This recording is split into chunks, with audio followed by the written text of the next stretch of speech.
देखिए, दिल्ली में शानदार स्कूल बने, शानदार पढ़ाई हुई, दिल्ली में शिक्षा में बहुत शानदार काम हुआ, ये सारा देश जानता है। लेकिन भारतीय जनता पार्टी राजनीति से प्रेरित होकर अपनी एजेंसियों का दुरुपयोग करके इसमें एफआईआर करवाती है।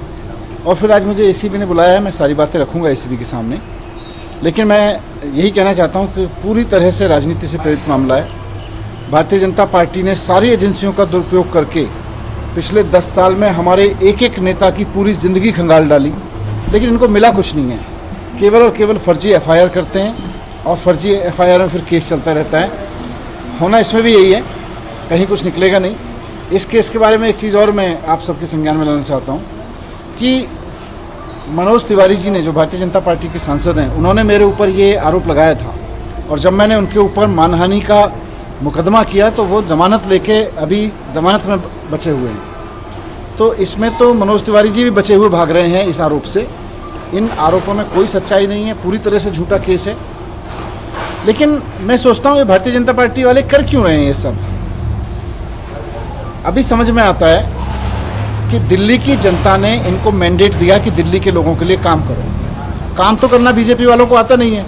ना इनको स्कूल आता, ना अस्पताल आता, ना मोहल्ला क्लिनिक बनाने आते, ना इनको सड़कें ठीक करनी आती, ना बिजली ठीक करनी आती, ना पानी ठीक करना आता, ना बारिश का मैनेजमेंट करना आता।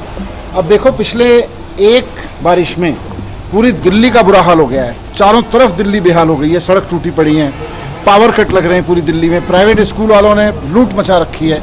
इवन बीजेपी के कट्टर समर्थक भी रो रहे हैं कि उनको भी प्राइवेट स्कूल वाले लूट रहे हैं। वैसे में भारतीय जनता पार्टी जनता का ध्यान भटकाने के लिए कि इनसे काम तो हो नहीं रहा, इस तरह के फर्जी केस करते हैं, एफआईआर खेलते हैं।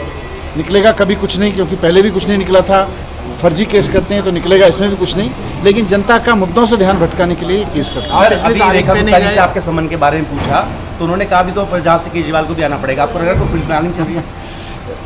इसीलिए मैंने कहा ना, पूरी दिल्ली में ना बीजेपी के किसी कार्यकर्ता को समझ में आ रहा है कि उनकी सरकार क्या करने वाली है, दिल्ली में क्या कर रही है। इनके कार्यकर्ता भी प्राइवेट स्कूल के हाथों लुट रहे हैं। इनके कार्यकर्ता बीजेपी के कट्टर समर्थक भी ट्वीट कर रहे हैं कि पावर कट से बुरा हाल है, सड़कों का बुरा हाल हो गया दिल्ली में, एक बारिश में पूरी दिल्ली बेहाल हो गई। और ये केजरीवाल को गाली देने में बिजी हैं, ये एफआईआर कराने में बिजी हैं। तो इनको कुछ आता दाता तो है नहीं, केवल एफआईआर, केवल फर्जी एफआईआर करनी आती है। पिछले संबंध में आप नहीं गए, आरोप ये लग रहा है कि आपके बहुत छिपा रहे हैं आप, इसलिए नहीं गए। ये एफआईआर खेलते रहे, मैं तो काम करता हूँ।